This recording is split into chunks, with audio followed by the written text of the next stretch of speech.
अटल tunnel Rohtang बनने के बाद जो है क्या आपको फ़ायदा ही फ़ायदा हुआ है, कुछ लगता है कि नुकसान भी हुआ है? 6 महीना जो है बिल्कुल हम पूरे संसार से कट जाते थे। आज 12 महीने हमारी कनेक्टिविटी है, तो ये सबसे बड़ा फ़ायदा है। यानी कि संख्या बढ़ी है पर्यटकों की लगातार टनल के बनने के बाद, तो क्या स्थानीय लोगों को इससे रोज़गार के अवसर मिले हैं?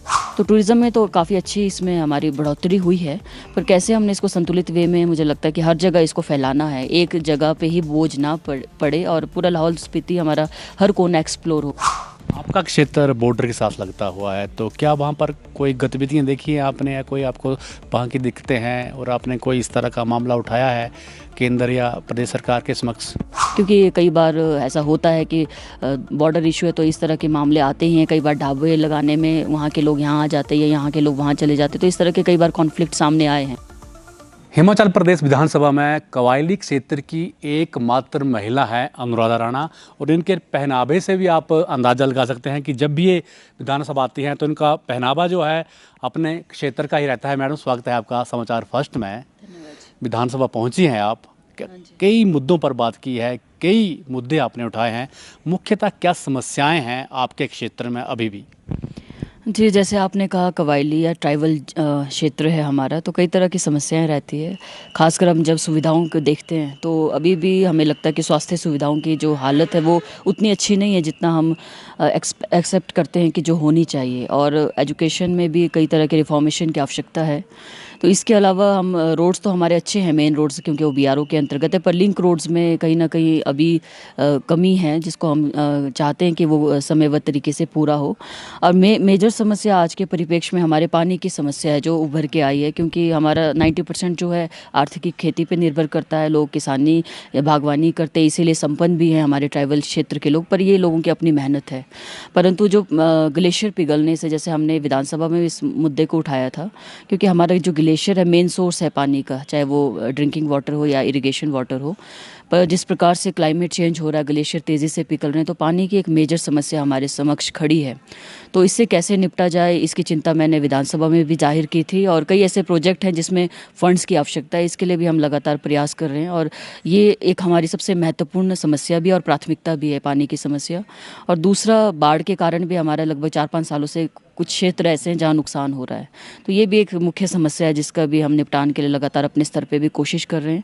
और माननीय मुख्यमंत्री जी और माननीय डिप्टी सीएम साहब से भी लगातार हम संपर्क में रहते हैं कि इसके निपटान के लिए हमें फंड्स जो है अवेलेबल करवाए जाए, चाहे वो स्टेट मिटिगेशन से हो, चाहे वो सेंटर मिटिगेशन से। तो ये हमारी मेजर समस्या है जी। अटल टनल रोहतांग बनने के बाद जो है क्या आपको फ़ायदा ही फ़ायदा हुआ है, कुछ लगता है कि नुकसान भी हुआ है? क्योंकि जिस तरह से पर्यटक वहाँ पर आ रहे हैं और जिस तरह से जो है आपकी संस्कृति जो है बिल्कुल अलग है दूसरे प्रदेशों से, दूसरी जगहों से। जी, फ़ायदा तो सबसे बड़ा ये है कि हमारी एक्सेसिबिलिटी बहुत आसान हो गई है। जहाँ इससे पहले 6 महीना जो है बिल्कुल हम पूरे संसार से कट जाते थे, आज 12 महीने हमारी कनेक्टिविटी है, तो ये सबसे बड़ा फ़ायदा है। लोग ईज़ी टू अप्रोच, मतलब आसानी से कुल्लू मनाली पहुँच जाते हैं, और अधिकतर लोग हमारे कुल्लू में सेटल्ड भी हैं, कुल्लू या मनाली क्षेत्र में। और नुकसान हम ये देखते हैं कि एनवायरनमेंट में काफ़ी हम देखते हैं कि डायरेक्टली इसका प्रभाव दिख रहा है।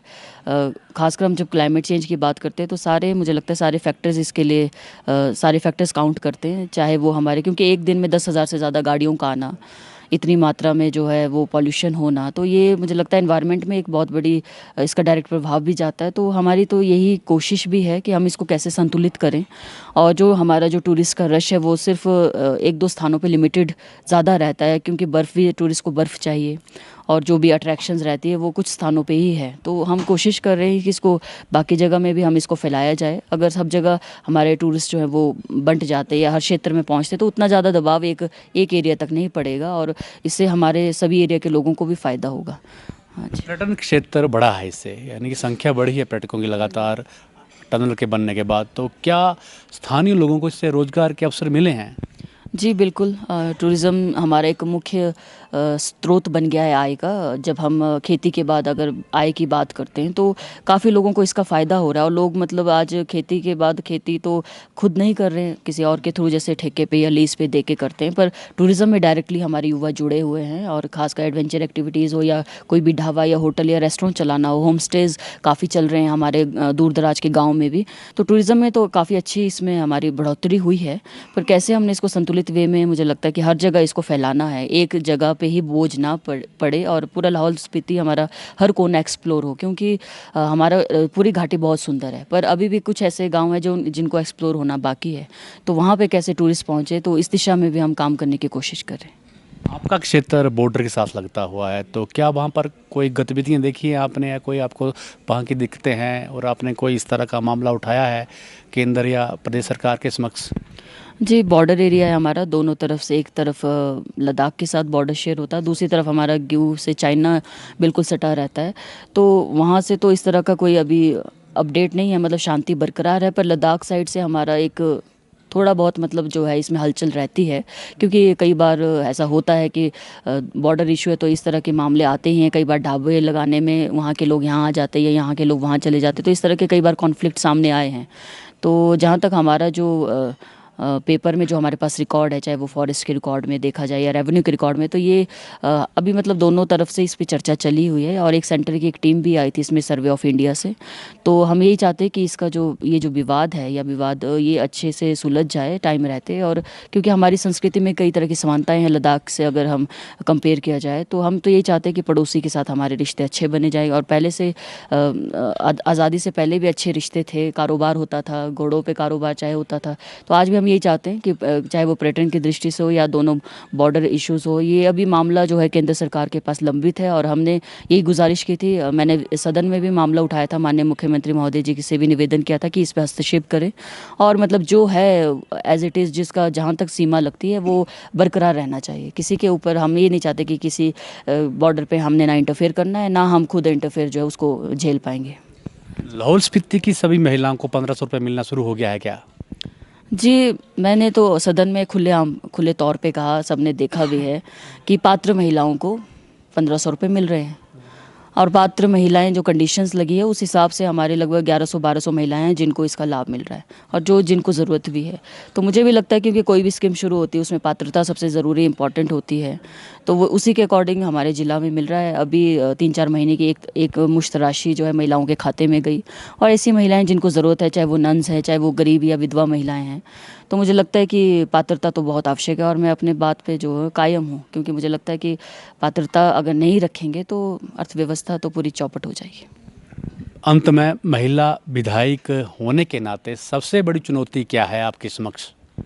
जी, मैंने ये देखा है कि खासकर राजनीति में अगर देखा जाए तो महिला क्या नेतृत्व कर पाएगी कि नहीं, तो ये जो एक क्वेश्चन मार्क समाज देता है, तो उससे मुझे लगता है कि हमने उस चीज़ को फेस भी किया है और आज कहीं ना कहीं उसमें कामयाब भी हुए। आज मुझे लगता है कि पब्लिक इतना विश्वास करती है और जानती भी है कि महिला होते हुए, मतलब मैं महिला पुरुष की बात नहीं कर रही हूँ, जो डाउट रहते हैं लोगों को कि महिला है, मतलब वो आज मुझे लगता है वो डाउट नहीं है, क्योंकि हम महिला पुरुष नहीं देखते, हर तरह के मामले हैं वो उठाने की कोशिश करते हैं सदन में और हर तरह के कार्य कोशिश करने में अपनी ईमानदारी से काम भी करते हैं।